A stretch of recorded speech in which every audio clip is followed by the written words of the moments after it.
This is Legally Speaking. I'm Matt Topolski, and I'm being joined by attorney Jim Walker, also known as Walker Texas Lawyer. And now we're going to discuss how much it really costs the average motorist to pick up that additional coverage, because it's a topic of conversation we have to have. I mean, there's a price to be paid with your checkbook, and then there's another price, and that would be human life in this case. Right, and unfortunately, we have to weigh out the benefits of what you're buying. You know, insurance is a strange thing. It's something you buy that you hope you never have to use. And of course, the insurance company hopes you'll never have to use it either. It's one of the few things that you buy that you don't want to use. But I recommend that people spend the little extra money that it costs to purchase the underinsured motorist and uninsured motorist and the personal injury protection.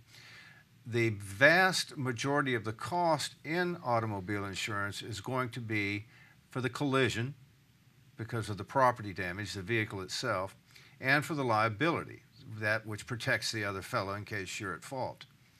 The uninsured, underinsured motorist coverage and the PIP insurance is I think, minimal compared to the collision and liability coverage. I think it's important to get the entire package, all four types of insurance when you get it. Now, a lot of times people will ask me, well, you know, I have medical insurance, so why do I need the PIP? Well, PIP will pay in addition to any medical insurance that you might have and will also cover lost wages. So it essentially is a medical provider and a disability if you're off work as a result of the accident. And for the price of the PIP, I still recommend that you buy it. Yes, if you have health insurance, it's not as necessary, but I would still get it if it were me. Right. And how much, I mean, I know you can't quote an exact rate, but how much are we talking about in terms of how much more would it be to get that total package? I mean, why don't more people do that? It's nominal compared to the liability and the collision, and people don't do it because I don't know if the insurance companies push the issue to buy it or not. I'm not sure how that works. And a lot of people walk away saying, well, I have full coverage, and they don't know any better. I'm not sure about that either. I don't know if insurance companies spell it all out. I don't know what the agents are doing. But I can tell you one thing. Some of these new companies that are out there that are pushing the cheap insurance, Yes. be careful what you buy because you may not be getting much for your money. One of them, which I believe they say, keeping you legal for less. And I don't know whether that's really a great thing for you to be doing or not. Yeah, legal. It may be keeping you legal, but it's not keeping you safe, and it's not keeping you out of court.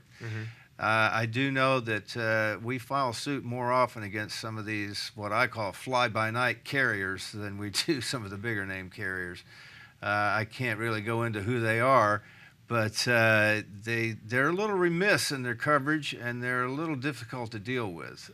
Therefore, the harder you make it to do the right thing, the more likely you are that I'm going to do the right thing and sue on behalf of my client. Right. So it makes it difficult for people that are carrying the right coverage and doing the right thing, and then they're hit by a motorist that has coverage like that. That's exactly right.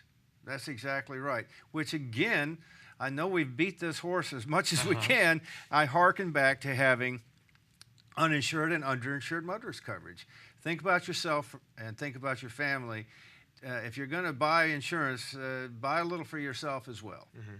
Because you're not just protecting the other people, but you need to be protecting you and the people in your car as well. I would think you'd want to protect yourself.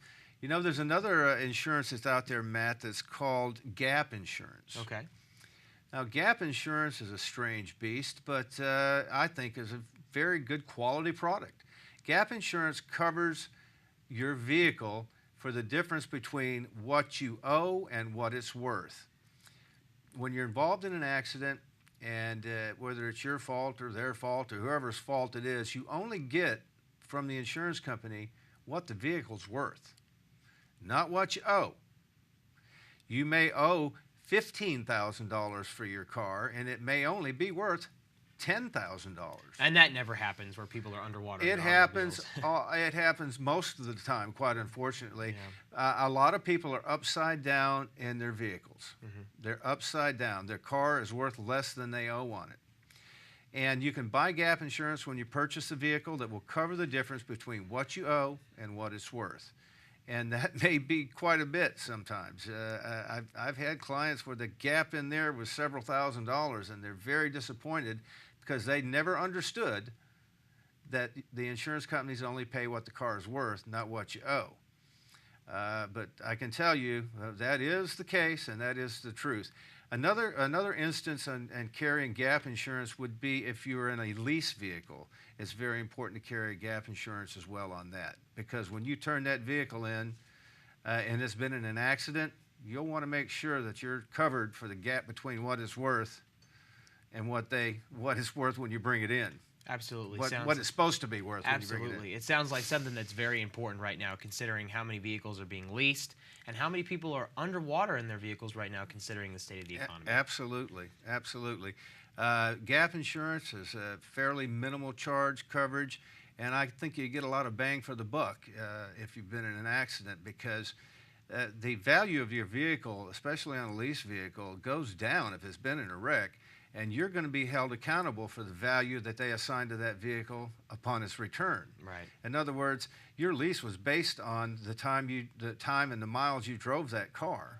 Right. And you're supposed to bring it back, and it's supposed to be worth X amount of dollars. Well, if it's been in an accident, it's going to be devalued, and gap insurance will cover that difference. Very valuable information. Thank you so much, Jim. We're going to be back in a moment with more Legally Speaking, discussing the tactics used by insurance companies and why you should think about hiring an attorney if you have to deal with them. There you go. Stay with me, please. More in a moment.